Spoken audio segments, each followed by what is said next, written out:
स्वागत है आप सभी स्टूडेंटों का जेएमबी स्टडी भारत में। तो आज हम स्टडी करते हैं अंगद सर के साथ कक्षा 9वीं की गणित के अध्याय 9 व्रत का। ये व्रत का भाग नंबर 17 है और 17 है, जिसमें हम जानेंगे प्रश्नावली 9.3 के भाग 5 में प्रश्न क्रमांक 5 का संपूर्ण हल। इससे पहले यदि आपने हमारे चैनल जेएमबी स्टडी भारत को सब्सक्राइब नहीं किया है तो सब्सक्राइब कीजिए, ताकि इसी प्रकार की वीडियो आपको सबसे पहले मिल सके। तो आइए हम देखते हैं प्रश्न नंबर 5 क्या कहता है। प्रश्न 5 हमें दिया गया है आकृति 9.26 में। ये आकृति 9.26 है, सेम पिछले क्वेश्चन की तरह है, क्वेश्चन नंबर 4 की तरह। वही डायग्राम दिया है, वही बिंदु दिया है, सिर्फ ई बन गया, एंगल अलग अलग दिए हैं और ऊपर के वृत्तखंड में ही दो कोण बने हुए हैं। ठीक है, देखते हैं क्या बताता है। एक वृत्त पर ए बी सी और डी 4 बिंदु हैं। ए बी सी डी, ए सी और बी डी एक बिंदु ई पर इस प्रकार प्रतिच्छेद करते हैं। ए सी और बी डी एक बिंदु ई पर प्रतिच्छेद कर रहे हैं। इससे यह सिद्ध हो गया कि ए सी और बी डी क्या है, सरल रेखाएं हैं। ठीक, ई पर इस प्रकार प्रतिच्छेद करते हैं कि कोण बी सी ए वाला कोण 130 अंश है तथा कोण ई सी डी ए वाला कोण कितना है, 20 अंश है, या डी सी ई कोण 20 अंश है। ठीक है, ज्ञात कीजिए कोण बी ए सी, ज्ञात कीजिए कोण बी ए सी। कहना चाहिए कि हमें कौन सा कोण ज्ञात करना है, हमें ये कोण फाइंड करना है।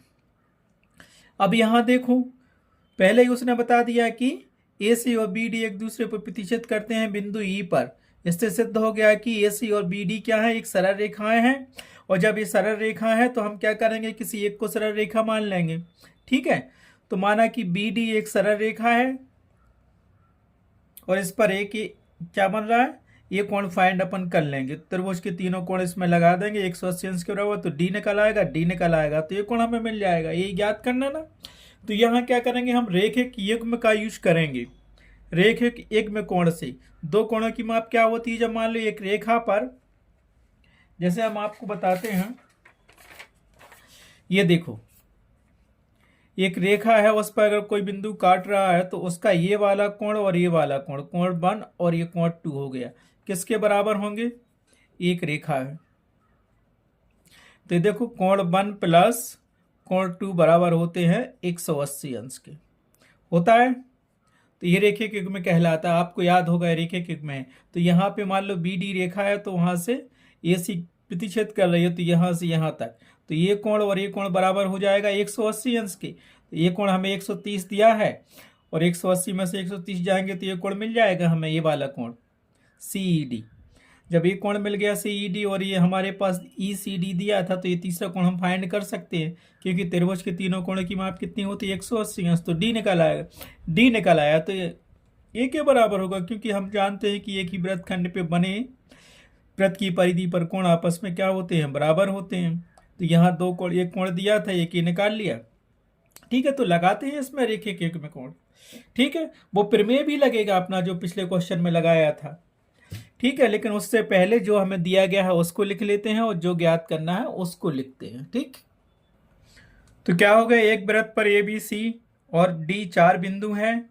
ए सी तथा बी डी रेखा बिंदु ई पर प्रतिच्छेद करती हैं और हमें क्या दिया गया है, कोण बी सी बराबर 130 अंश, बी ई सी ए वाला कोण 130 अंश, और दूसरा कोण हमें दिया गया है कोण ई सी डी बराबर 20 अंश, ई सी डी ए वाला कोण।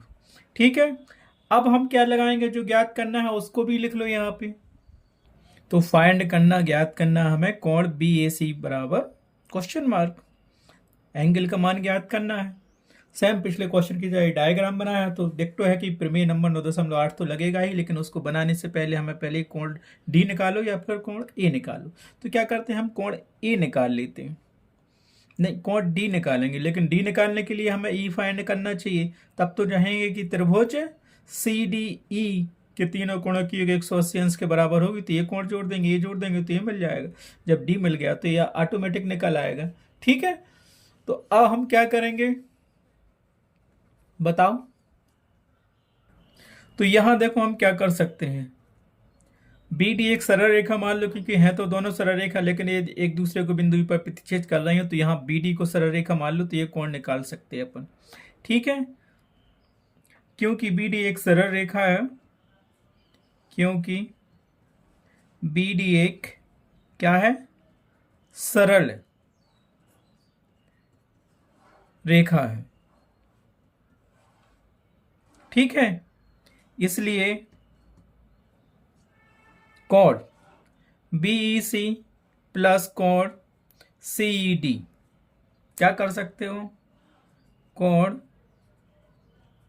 BEC प्लस कोण CED बराबर 180 अंश होगा। रीजन आप दे सकते हो, क्या रीजन दोगे, रेखे के कोण से होता है, एक रेखा पर अगर एक किरण ये डली हुई है तो उसके दोनों तरफ के कोण क्या होते हैं, 180 अंश होते हैं। मान लो ये एक रेखा है, ये हमने रेखा क्या बना ली थी, ये रेखा हमारे पास BC थी और ये बिंदु D है E।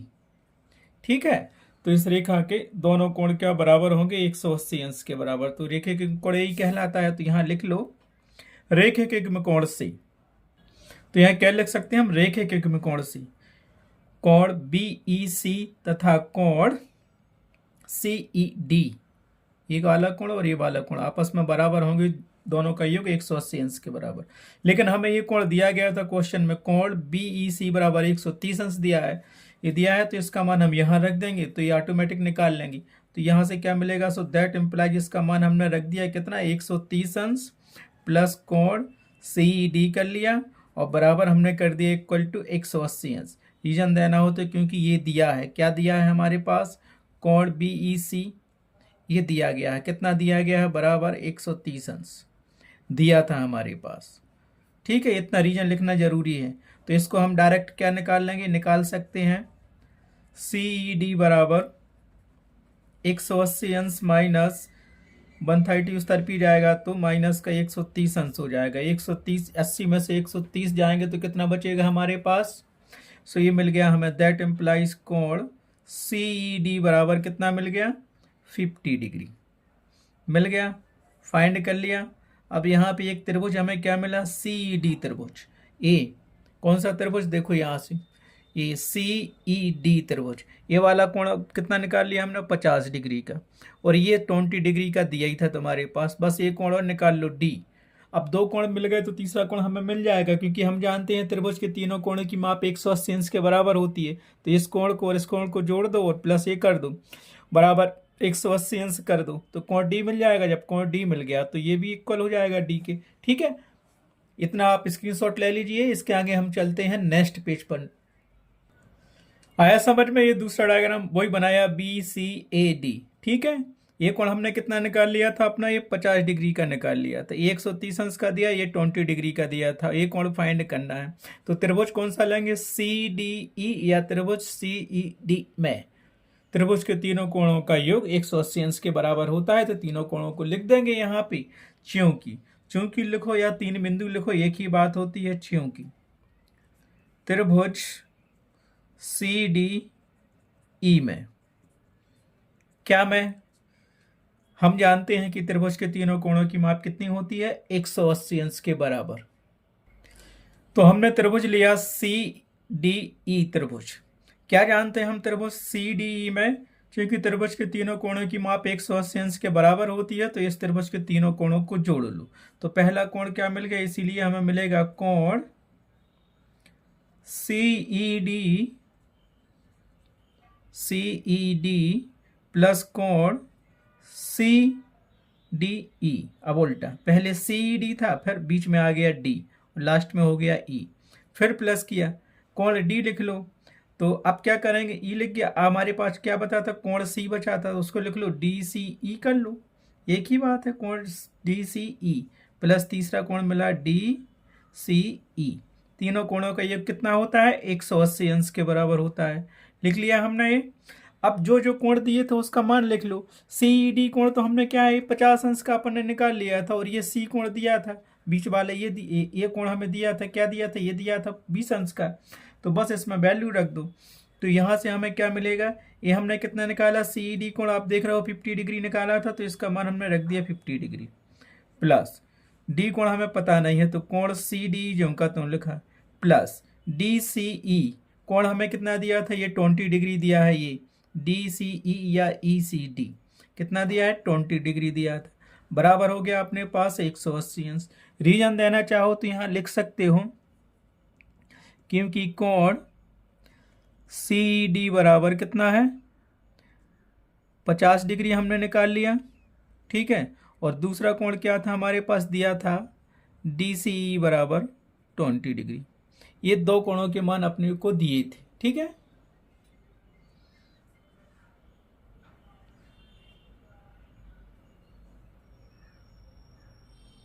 तो यहां से क्या करेंगे, हमें ये मिल गया हमारे पास कोण सी डी ई बराबर 180 अंश में से क्या घटेगा, 50 उस तरफ जाएगा नेगेटिव हो जाएगा, माइनस का हो जाएगा, प्लस का 20 उस तरफ जाएगा तो माइनस का हो जाएगा, ठीक है। घटा दो तो ये कितना हो गया, 50 और 20 70, और 180 अंश में से 70 अंश जाएंगे तो कितना मिल जाएगा, कोण सी डी बराबर मिल जाएगा हमारे पास 110 डिग्री। कोण डी हमने कितना फाइंड कर लिया, बताइए, कोण डी हमने कितना फाइंड किया, 110 डिग्री। हो गया खेल, बस क्वेश्चन सॉल्व हो गया। ये कोण डी कितना आ गया, 110 डिग्री, ठीक है। अब ध्यान से देखिए, इतना निकाल, ये कोण डी निकालने के लिए इतनी सब प्रोसेस की है, त्रिभुज की तीनों कोणों की माप हमने बराबर की, ठीक है। फिर एक सरल रेखा बानी, रेखा की कोण से एक लगाया हमने, तो यहां से हमें क्या मिल गया, अब देखो ये वृत्तखंड दिया है, एक ये जीवा दी है BC, उसके नीचे का दीर्घ वृत्तखंड है, ऊपर का लघु वृत्तखंड है, और हमने प्रमेय नंबर 9.8 आपको बताया है, प्रूफ भी किया है। क्या दिया गया है प्रमेय नंबर 9.8, क्या था आप लोग बताइए, एक ही वृत्तखंड के द्वारा परिधि पे बनाए गए कोण आपस में बराबर होते हैं। तो लघु वृत्तखंड में दो कोण बने हैं परिधि पे A और D, तो ये दोनों आपस में बराबर होंगे, तो कोई एक हमें ज्ञात होगा तो दूसरा भी उतने ही के बराबर होगा। तो लिख सकते हैं कि अगर D 110 है तो A भी 110 के बराबर होगा। तो लिख लो, क्योंकि हम जानते हैं, क्या जानते हैं, क्या जानते हो बताओ, यहां से क्या मिलेगा, डायग्राम से, रीजन बाद में दे दो या पहले लिख लो, एक ही बात है। यहां से कोण क्या मिलेगा, BAE भी कर सकते हो या BAC पूरा कोण कर सकते हो। कोण BAC बराबर होगा कोण किसके, D तो पूरा कोण है ना, चाहे इसे CDE करो चाहे CDB करो, एक ही बात है, ये बराबर होगा, या इसको कर लो कोण BDC के, आपस में बराबर होंगे। रीजन दे दो, क्योंकि हम जानते हैं प्रमेय 9.8 से, अगर नंबर याद है तो इतना लिख सकते हो, और नहीं याद है तो सबसे अच्छा होगा कि आप लिख सकते हो एक ही वृत्तखंड, क्या लिखोगे, एक ही वृत्तखंड द्वारा बराबर क्यों है ये, क्योंकि हम जानते हैं प्रमेय 9.8 से एक ही वृत्तखंड द्वारा परिधि पर बने कोण समान होते हैं, अर्थात बराबर होते हैं। तो परिधि पर कोण ए बना है, कोण डी बना है, तो BAC और CDB या BDC आपस में बराबर होंगे। तो ऊपर हमने सिद्ध कर लिया कि कोण डी कितना 110 अंश है, तो इसकी जगह पे हम क्या 110 अंश लिख सकते हैं। तो इसको हम लिख सकते हैं कि कोण BAC बराबर 110 अंश। रीजन दे दो, क्योंकि हमने ये फाइंड किया है वैल्यू, कोण BDC बराबर 110 अंश, ठीक है। तो इन दोनों कोणों को ये भी कर सकते हैं, दोनों कोण बराबर हो गए अपने, किसके बराबर होगा, देखो कोण BAC बराबर कोण BDC बराबर 110 अंश, ठीक है। लेकिन हमें जो फाइंड करना था उसका आंसर हम लिख देते हैं, तो हमें आंसर क्या मिल गया, तो यहाँ उत्तर बराबर आपको लिखना पड़ेगा, उत्तर बराबर जो हमें ज्ञात करना था, कोण BAC बराबर 110 अंश, यही हमें फाइंड करना, तो उत्तर बराबर BAC बराबर। इस प्रकार प्रश्नावली 9.3 का ये क्वेश्चन नंबर 5 कंप्लीट हुआ। क्वेश्चन नंबर 4 की तरह ही था, बस इसमें एक स्टेप बना था रेखा युग्म वाला, ठीक है। सो आज की वीडियो में बस इतना ही। नेक्स्ट क्वेश्चन के लिए हम देखेंगे next video. So thanks for watching my video.